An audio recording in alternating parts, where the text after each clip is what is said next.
శ్రీ విశ్వావసు నామ సంవత్సర ఉగాది పండుగ. ఉగాది రోజు సూర్యోదయానికి ముందే ఇంటిని శుభ్రం చేసి మామిడాకులు తోరణాలు కట్టి రంగవల్లులతో అలంకరించుకోవాలి. బ్రహ్మ ముహూర్తంలో అభ్యంగన స్నానం చేసి ముందుగా గణపతిని పూజించి తర్వాత ఇష్టదేవతలను ఆరాధించాలి. ఉగాది పర్వాచరణ విధానాన్ని పంచవిధుల సమన్వితంగా ఇలా ఉన్నాయి: తైలాభ్యంగనం, నూతన సంవత్సరాది స్తోత్రం, నింబకుసుమ భక్షణం, ధ్వజారోహణం, పంచాంగ శ్రవణం మున్నగు. పంచాకృత్య నిర్వహణ గావించవలెనని వ్రతగంధ నిర్దేశితం. తైలాభ్యంగనం. తైలాభ్యంగనం అంటే నువ్వుల నూనెతో తలంటి పోసుకోవటం ప్రథమ విధి. ఉగాది వంటి శుభదినాలలో సూర్యోదయానికి పూర్వమే మహాలక్ష్మి నూనెలోనూ గంగాదేవి నీటిలోనూ ఆవహించి ఉండునని ఆర్యోక్తి. కావున నూనెతో తలంటుకొని అభ్యంగన స్నానం చేసిన లక్ష్మి గంగాదేవుల అనుగ్రహాన్ని పొందగలుగుతారు. అభ్యంగంకార యోన్నిత్యం సర్వేషంగేషు పుష్టినం అని ఆయుర్వేదోక్తి దృష్ట్యా అభ్యంగనం ఆరోగ్యం కూడా. ఆరోగ్యరీత్యా ఆధ్యాత్మిక రీత్యా తైలభ్యంగానికి రీతిగా విశేష ప్రాధాన్యం ఇయ్యబడినది.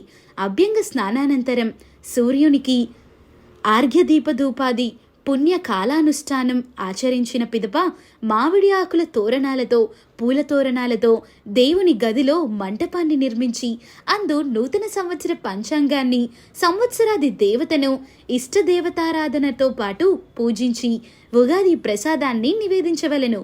ఉగాది నాటి ఆచారాలలో ఉగాది పచ్చడి సేవనం అత్యంత ప్రధానమైనది. వేపపూత, కొత్త చింతపండు, బెల్లం లేక పంచదార లేక చెరుకు ముక్కలు, నెయ్యి, ఉప్పు, మిరియాలు, షడ్రుచులు మిళితమైన రసాయనాన్ని ఉగాది పచ్చడి అంటాం. అబ్దాదౌ నింబకుసుమం సర్కారాంలా ఘృతైర్యుత్యం భక్షితం పూర్వయామేతు తద్వర్షి సౌఖ్యదాయకం అని ధర్మసింధు గ్రంథం చెబుతున్నది. ఈ ఉగాది పచ్చడిని ఇంట్లో అందరూ పరగడుపున సేవించవలను.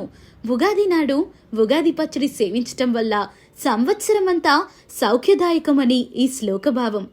పలు రుచుల మేళవింపు అయిన ఉగాది పచ్చడి కేవలం రుచికరమే కాదు, ప్రబోధాత్మకం కూడా. తీపి వెనుక చేదు, పులుపు ఇలా పలు రుచులకు జీవితాన కష్టాలు తదితర అనుభూతులు ప్రతీకలే అనే నగ్న సత్యాన్ని చాటుతూ సుఖాలకు పొంగకు, దుఃఖానికి కృంగకు, సుఖ దుఃఖాలను సమభావంతో స్వీకరించు అనే ప్రగతిశీల సందేశాన్నిస్తుంది ఈ ఉగాది పచ్చడి. అంతేగాక ఈ పచ్చడి సేవన ఫలంగా వివిధ అనారోగ్య స్థితులు పరిహరించబడి రోగశాంతి, ఆరోగ్య పుష్టి చేకూరట గమనార్హం.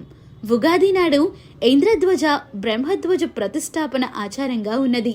ఒక పట్టు వస్త్రాన్ని ఒక వెదురు గడపకు పతాకం వలె కట్టి దానిపై నారీకేలం ఉంచబడిన కలశాన్ని ఉంచి ఆ కర్రకు మామిడి ఆకులు, నింబపత్రాలు, పూల తోరణాలు కట్టి ఇంటి ప్రాంగణంలో ప్రతిష్ఠించి ఆరాధించటం ధ్వజావరోహణం.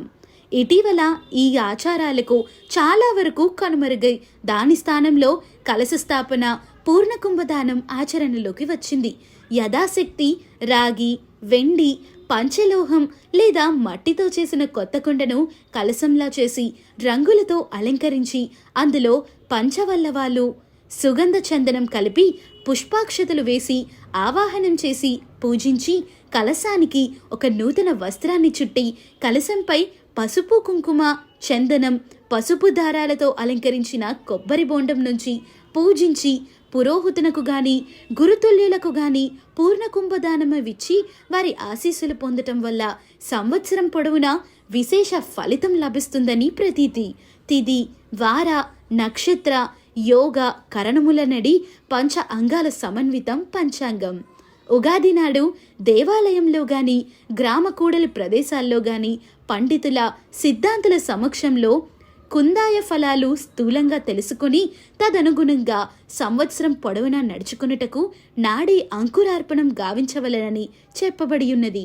ఉగాది నాటి పంచాంగ శ్రవణం వల్ల గంగానదిలో స్నానం చేస్తే అభించేటంత ఫలితం లభిస్తుంది.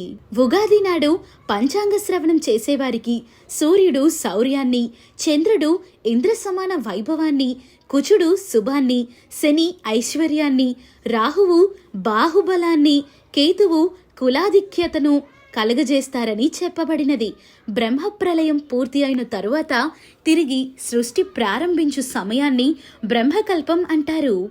ఇలా ప్రతి కల్పంలోనూ మొదట వచ్చే యుగాదిని యుగానికి ఆదిగా ప్రారంభ సమయమును ఉగాది అని వ్యవహరిస్తూ ఉంటారు.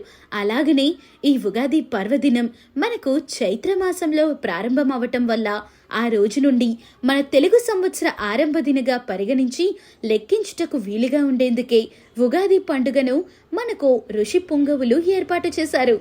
లక్ష్మీ ప్రాప్తికి, విజయ సాధనకు చైతన్యం కావాలి. జీవనకు చైతన్యం కలిగించేది కాలం. ముఖ్యంగా ఉగాది సమయం గంటలు, రోజులు, వారాలు, పక్షాలు, నెలలు, ఋతువులు, ప్రాణులు కాల స్వరూపమైన సంవత్సరంలో నివసిస్తున్నాయి.